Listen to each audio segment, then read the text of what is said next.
Assalamualaikum warahmatullahi wabarakatuh. Salam sejahtera bagi kita semua. Salam semangat. Bagaimana kabar kalian semua? Aku doakan semoga kita semua selalu mendapatkan kesehatan dan keselamatan Allah Subhanahu wa taala. Amin ya rabbal alamin. Anak-anak kelas 5 yang hebat, pada kesempatan kali ini Pak Agung akan menjelaskan tentang pembelajaran kelas 5, tema 6, subtema 3, pembelajaran 5 dan 6. Sebelum kita mulai pembelajaran ini, marilah kita berdoa terlebih dahulu menurut keyakinan kita masing-masing. Berdoa dimulai. Selesai. Pemetaan kompetensi dasar tema 6, subtema 3, pembelajaran 5 dan pembelajaran 6 terdiri dari Bahasa Indonesia, SPDB, IPA, dan PPKN. Tujuan pembelajaran kita kali ini adalah sebagai berikut.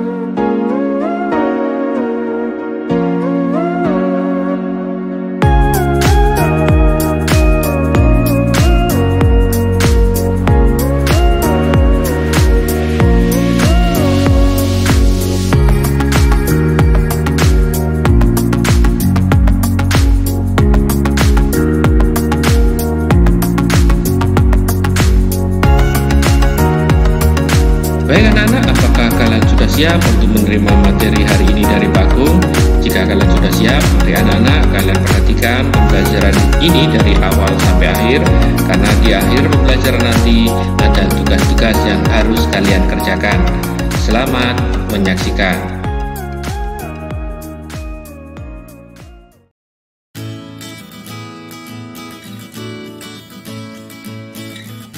Perhatikan gambar berikut ini. Gambar tersebut menunjukkan Benny dan ibunya sedang memanggang kue kering kesukaan Benny di dalam oven listrik. Oven adalah alat untuk memanggang kue atau makanan lainnya. Pemanggang atau oven itu biasanya diletakkan di atas kompor. Ada juga oven listrik yang menggunakan listrik sebagai sumber energi. Tahukah kamu bahan apa yang digunakan untuk membuat oven atau pemanggang milik ibunya Benny? Apakah termasuk bahan konduktor atau isolator? Proses perpindahan panas apa sajakah yang terjadi dan perlu diperhitungkan untuk membuat dan menggunakan alat tersebut? Bagaimana dengan peralatan lain di rumahmu? Terbuat dari bahan apa sajakah alat-alat tersebut? Bahan konduktor dan isolator di sekitar kita. Nah, anak-anak, mari kita membaca untuk paragraf pertama. Barang dalam kehidupan sehari-hari banyak yang memanfaatkan sifat benda sebagai konduktor atau isolator. Benda apakah itu? Selimut dan panci merupakan benda yang memanfaatkan sifat ini. Nah, ini anak-anak, gambar selimut menunjukkan bahwa selimut dan panci merupakan benda yang memanfaatkan bahan konduktor dan isolator. Untuk paragraf 2, bagaimana cara kerja selimut? Selimut memerangkap udara. Udara adalah isolator sehingga tidak menghantarkan panas yang keluar dari tubuhmu.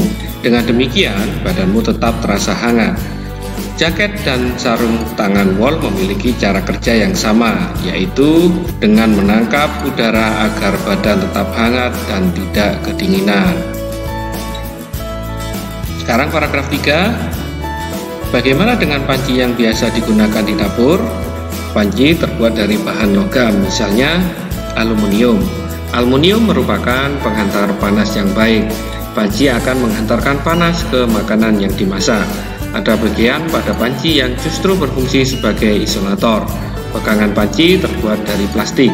Plastik merupakan isolator sehingga kamu tidak akan kepanasan ketika memegangnya. Kemudian sekarang paragraf 4.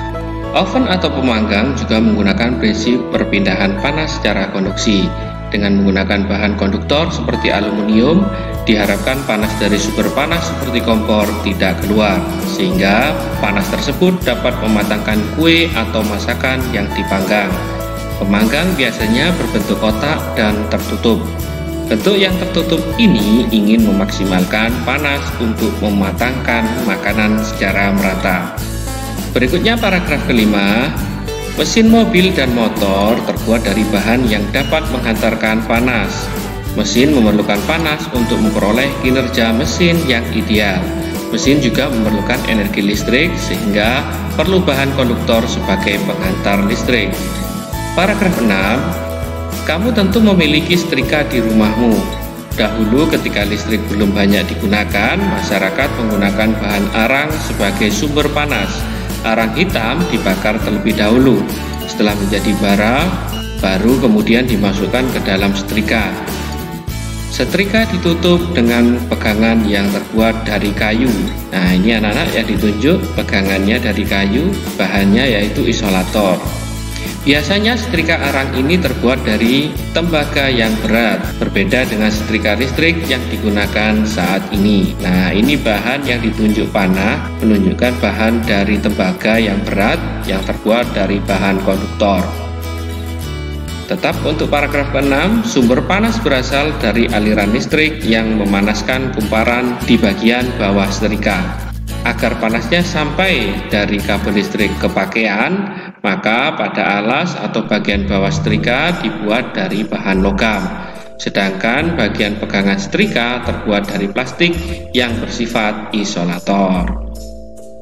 Itu tadi adalah bacaan yang berjudul bahan konduktor dan isolator di sekitar kita. Ayo menulis, dan anak-anak, sekarang kita akan beralih untuk melihat dari setiap isi-isi dari paragraf yang tadi kalian baca. Nah, untuk paragraf pertama atau paragraf 1, isinya yaitu barang-barang dalam kehidupan sehari-hari banyak yang memanfaatkan sifat benda sebagai konduktor atau isolator. Kemudian isi dari paragraf 2 yaitu selimut, jaket, dan sarung tangan wol memerangkap udara atau isolator supaya tubuh tetap hangat dan tidak kedinginan.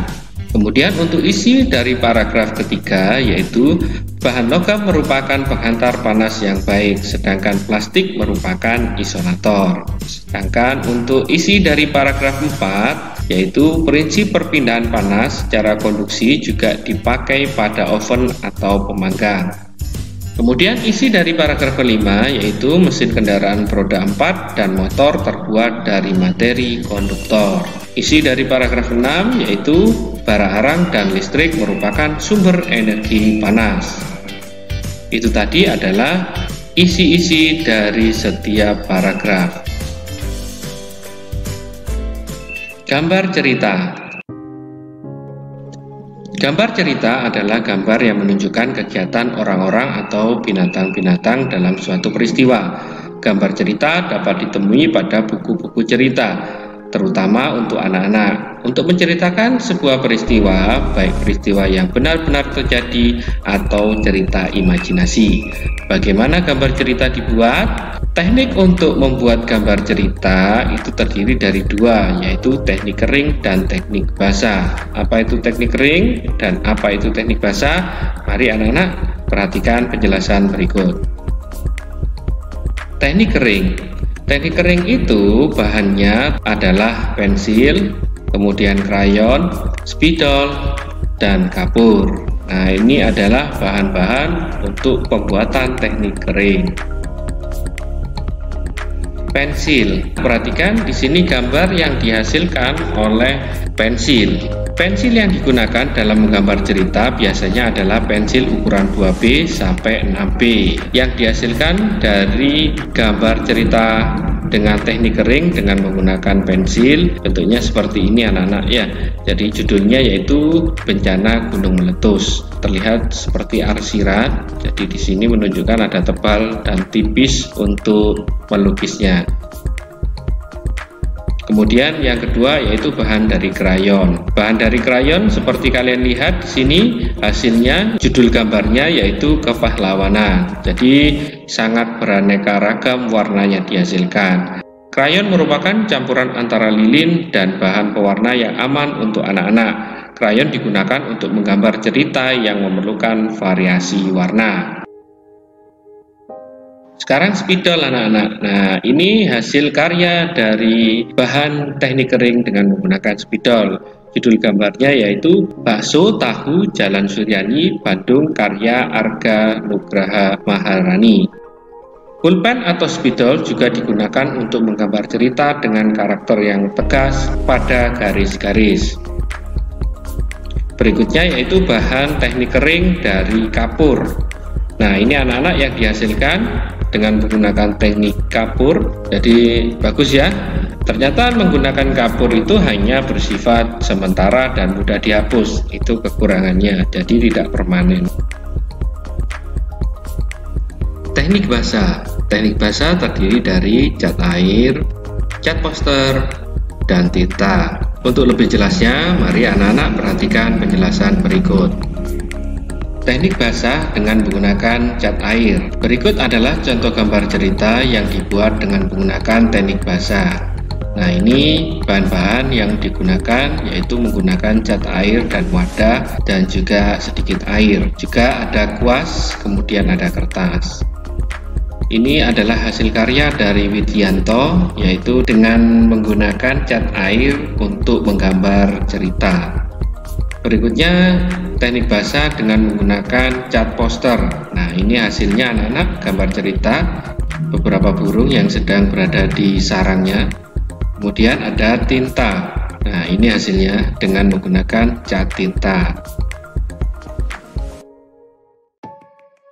Perhatikan gambar berikut ini. Nah, di sini ada gambar cerita anak-anak.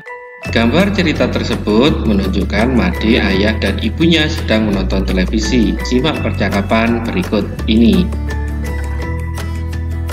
Ade berkata, "Ayah, mengapa sering ada berita kecelakaan lalu lintas di televisi ya?"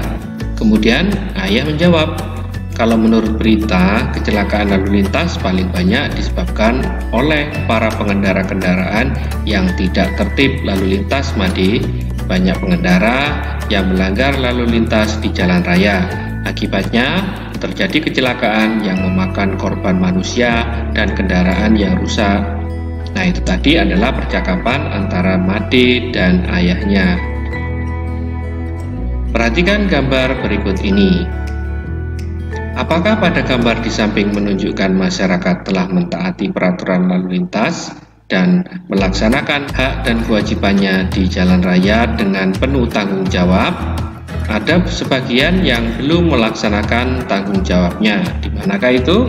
Coba perhatikan gambar di samping. Nah, yang diberikan tanda silang menunjukkan bahwa pengendara motor berada di jalur zebra cross dan itu melanggar peraturan. Yang kedua juga ada mobil yang berada di jalur zebra cross. Zebra cross adalah jalan yang digunakan untuk menyeberang. Yang ketiga yaitu tidak memakai helm. Kemudian ada juga yang keempat, di sini ada sepeda motor yang berada di jalur busway. Kemudian ada mobil juga. Nah, ada dua mobil yang menghalangi jalur busway. Kemudian yang bawah menunjukkan bahwa seorang anak yang sedang mengendarai sepeda motor tanpa memakai helm, dan itu sangat bahaya jika jatuh akan menyebabkan cedera dan gagal otak. Permasalahan sosial di sekitar kita. Dengan semakin majunya media informasi baik cetak maupun elektronik, dengan mudah masyarakat mengetahui peristiwa yang terjadi di tempat-tempat lainnya. Beberapa masalah sosial yang sering diberitakan seperti pencemaran lingkungan, rusaknya atau buruknya fasilitas umum, perilaku tidak disiplin, merupakan masalah sosial yang sering terjadi. Untuk lebih jelasnya, mari perhatikan penjelasan berikut ini. Pencemaran lingkungan. Perhatikan panah anak-anak. Nah, di sini panah menunjukkan bahwa manusia membuang sampah di sungai sehingga sungai menjadi tercemar. Kemudian gambar yang kedua, perhatikan di sini, ini adalah pencemaran udara karena banyak terdapat asap dari pabrik dan mobil sehingga menyebabkan udara menjadi tercemar yang disebut dengan pencemaran udara. Dan yang kedua yaitu kurang merawat fasilitas umum. Nah, perhatikan gambar yang pertama ini adalah gambar halte bus yang dicoret-coret dan rusak, kelihatan kumuh. Kemudian yang kedua adalah gambar beberapa orang sedang merusak fasilitas umum karena di situ ada demo dan juga membakar fasilitas umum, dan itu sangat merugikan negara.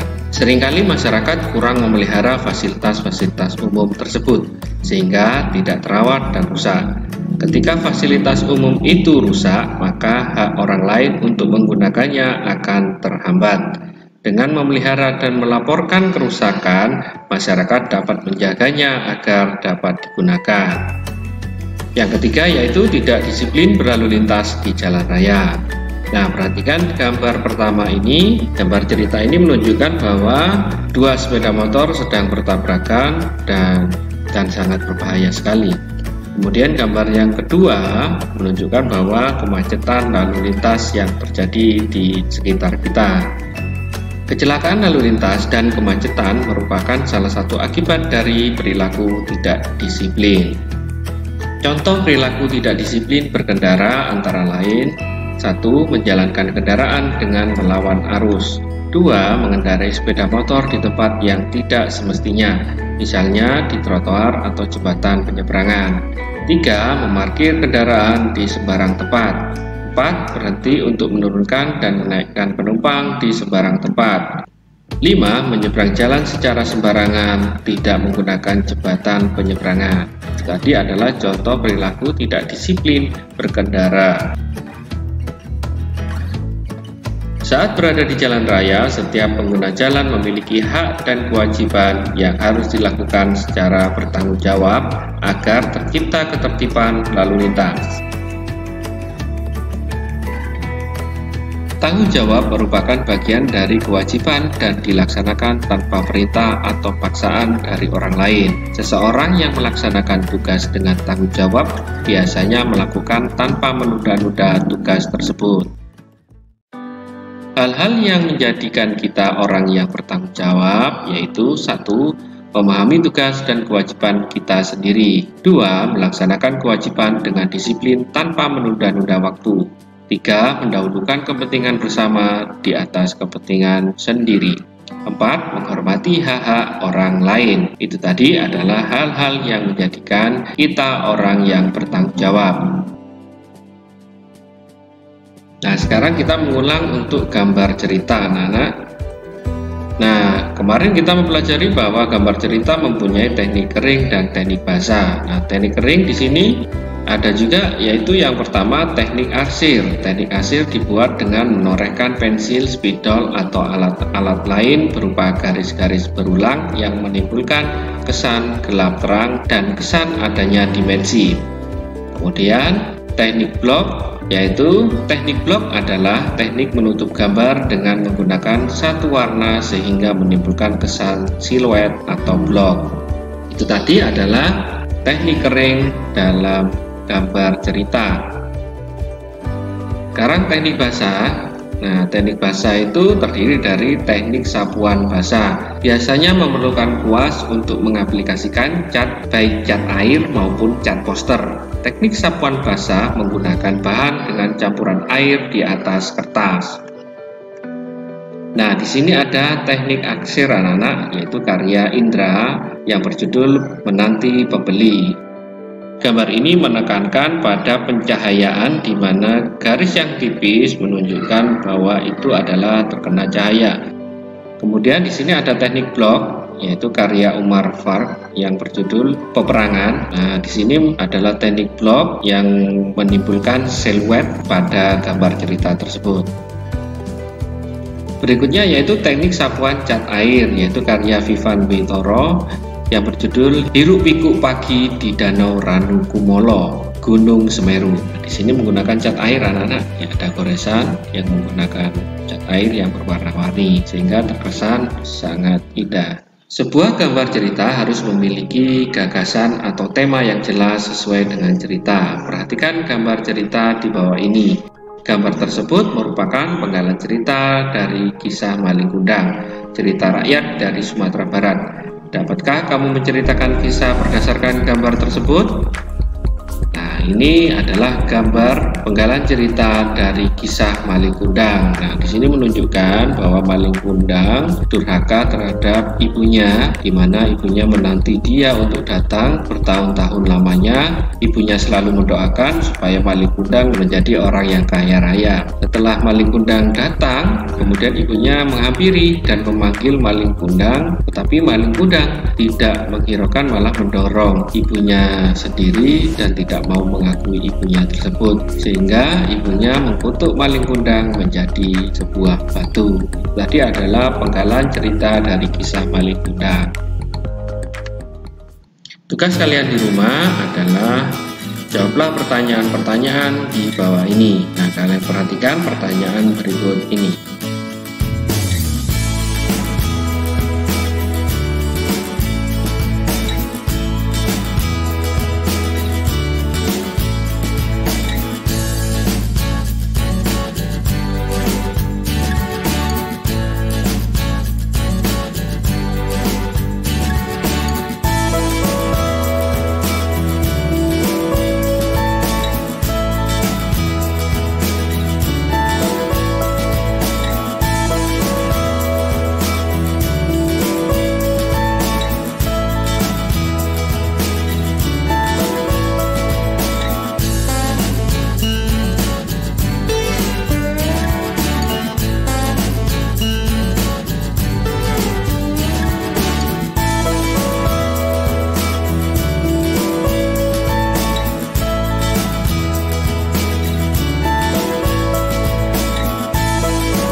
Tadi ada 20 pertanyaan yang harus kalian jawab. Sebelum mengerjakan, jangan lupa berdoa terlebih dahulu supaya diberikan kemudahan berpikir dan kecerdasan oleh Allah SWT. Amin ya rabbal alamin. Demikian materi kelas 5 tema 6 subtema 3 pembelajaran 5 dan 6. Semoga pembelajaran kali ini dapat bermanfaat dan menambah motivasi belajar serta mempermudah dalam pemahaman materi. Tetap semangat belajar di rumah, selalu berdoa supaya pandemi ini cepat berakhir. Jaga kesehatan, jaga kebersihan lingkungan, dan jangan lupa selalu cuci tangan sebelum atau sesudah aktivitas. Sebelum kita tutup pembelajaran ini, marilah kita berdoa terlebih dahulu. Berdoa dimulai. Selesai. Terima kasih sudah menyaksikan video pembelajaran ini. Sampai berjumpa lagi pada materi selanjutnya. Wassalamualaikum warahmatullahi wabarakatuh.